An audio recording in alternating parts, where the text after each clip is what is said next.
Can you see me? I am in my new kitchen. This obviously looks and sounds pretty different. One, I'm using a new microphone, so hopefully it works. Two, there's nothing in this house, so it is extremely echoey. I really need to paint the entire thing, and I also really need to film a video for next week, so I'm going to be multitasking today. Today I'll be talking about HBO's House of the Dragon, whether or not I liked it, and whether or not I think that it is a risk worth taking if you are somebody who, like me, felt burned by HBO's Game of Thrones ending. Season 8 was horrible, and it is completely understandable for people to not want to take another chance on yet another show in the Song of Ice and Fire universe. So, we're gonna smash a burrito. Before I get to painting, I do have something else that I need to take care of, which is even less exciting, and that is weather stripping. You could very much be forgiven for not wanting to give House of the Dragon a chance because HBO really burned us with season 8 of Game of Thrones. It was terrible, seriously an abysmal season.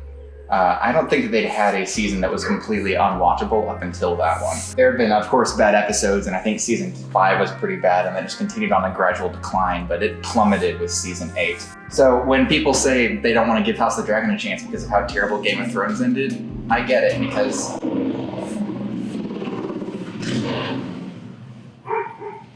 because I was one of those people.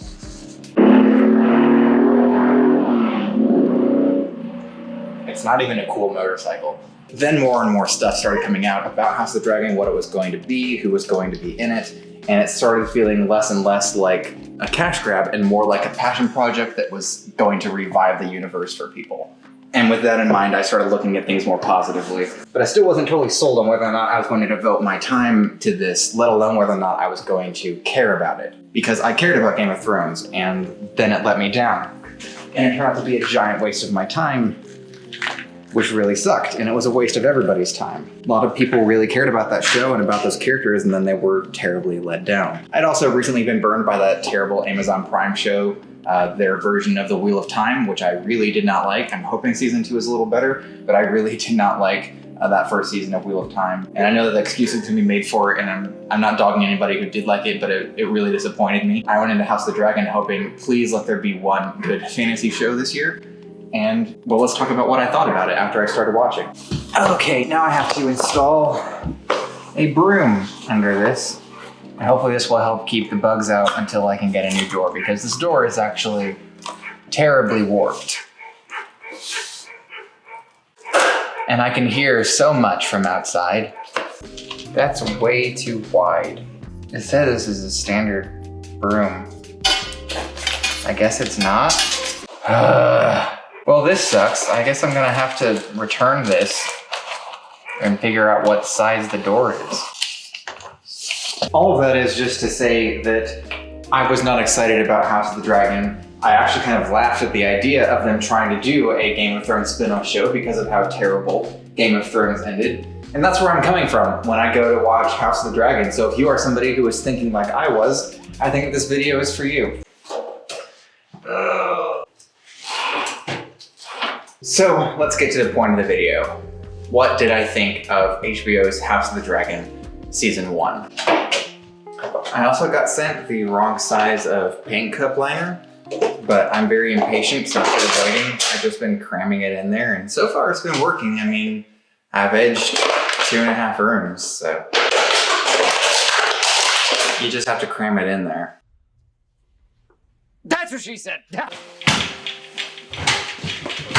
First thing that I want to say is that I feel like House of the Dragon had a pretty nice balance to it. I initially thought that because this was the first season of a show about a pretty big war, we were really only going to get to see setup for that war. And that is largely what season 1 is about, but it still isn't without its awesome and spectacular scenes. There's plenty of action, plenty of intrigue, plenty of just all the stuff you really enjoyed about Game of Thrones is in there. There are some amazing battle scenes, including one of my favorite battle scenes that I think I've seen from a fantasy show that was just spectacularly done. I'm using the word spectacular a lot, but this show really is a spectacle. It is beautiful. Game of Thrones was pretty dreary and very drab in its styles, whereas House of the Dragon is bright and colorful and beautiful, and I think that is really awesome. Now, that doesn't mean that it isn't dark, especially some scenes. I understand Sir Harwin was quite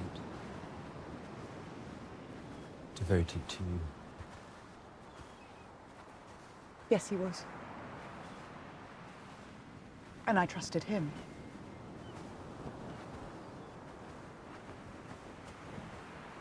What I mean by saying it's brighter and more colorful is just that those scenes where color is used, they're used far more adequately and they look really nice. So if you are somebody who enjoyed Game of Thrones for the intrigue, you're gonna find stuff that you like here. But if you liked it for the action scenes and the battles and the wars and all of that, you're also going to find things that you really enjoy here. There's plenty of action. Granted, most of that takes place a little bit later on in the season, but there is plenty of it early on as well. So you're definitely gonna find something you enjoy in House of the Dragon if those are the things that you look for. But we should really be talking about the story of House of the Dragon, because the final season of Game of Thrones was a spectacle. I mean, there was plenty of destruction going on. There was plenty of visually appealing stuff happening in the 8th season, again, when you could see it. But the story is what fell apart. So let's talk about the story of House of the Dragon and whether or not that is worth getting invested in.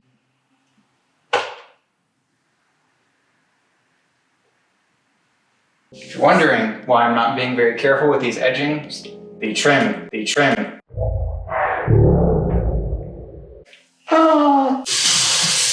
If you're wondering why I'm not being very careful with the trim and the edges and all of that, it's because the ceiling and the trim are all going to be painted black. I'm right now just getting the parts that I don't think a roller can really get very easily, at least not without splattering paint everywhere, like I just did with my brush. But yes, everything will eventually be black.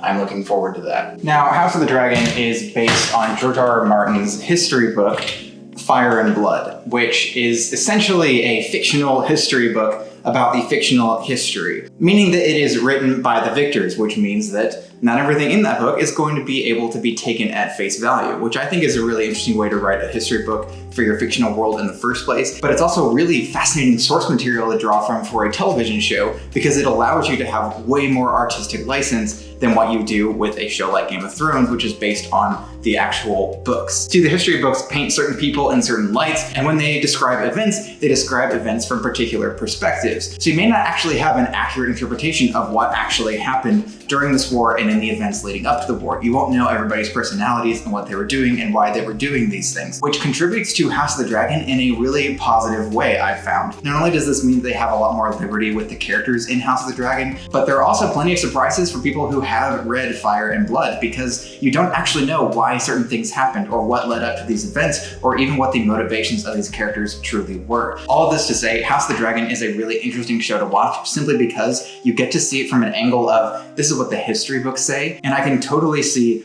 how and why they would twist this part of the narrative to fit their personal aims, or whatever narrative it is that they are wanting to push. It's tough to give examples of that without giving any spoilers for the show, but there are plenty of examples of that in the show that if you just watch it, you can easily see how these certain events of history would be twisted to make one person look like the bad guy and another person look like the good guy. Whereas when I watch the show, it's kind of difficult to pick out who the good guys and the bad guys are, because there are so many misunderstandings that happen, and there are so many motivations at play here. Essentially, all of the pieces on the chessboard are playing by their own rules, as opposed to the cut and dry narrative that a lot of history books would paint any war in, let alone the Dance of Dragons. To that point though, there were so many misunderstandings in the story that it began to become a little bit unbelievable. There weren't many people doing things specifically because they wanted to do these things. You should really let some people just be evil, and it seemed like they didn't really want to do that with more than a couple of the characters. I understood everyone's motivations. I also understood why certain misunderstandings were happening, and they were all believable misunderstandings. It just got a little bit exhausting to have so much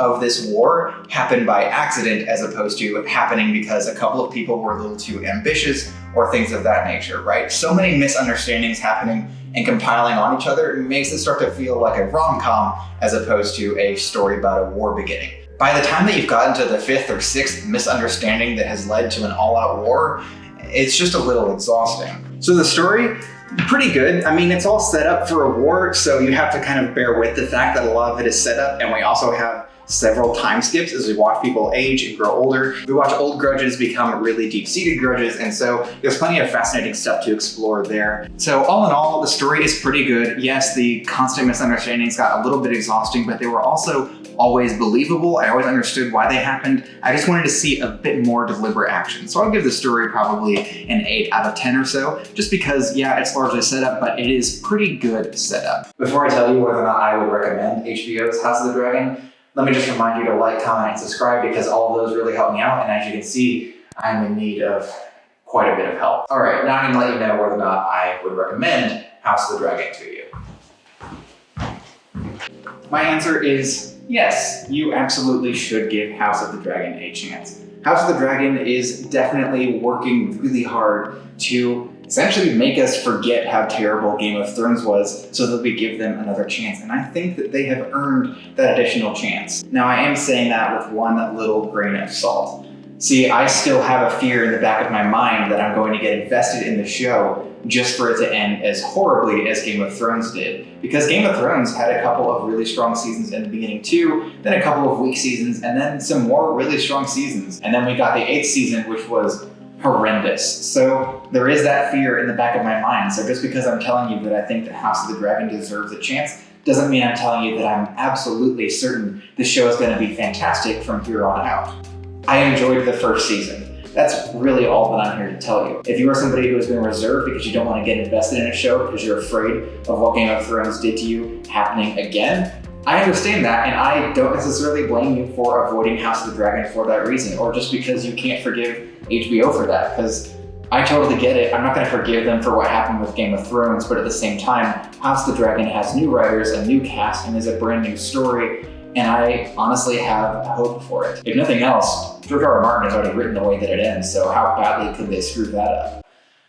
I'm gonna eat those words someday, aren't I? Well, if you don't mind, I'm gonna go ahead and end this video and head on in to paint my new recording studio.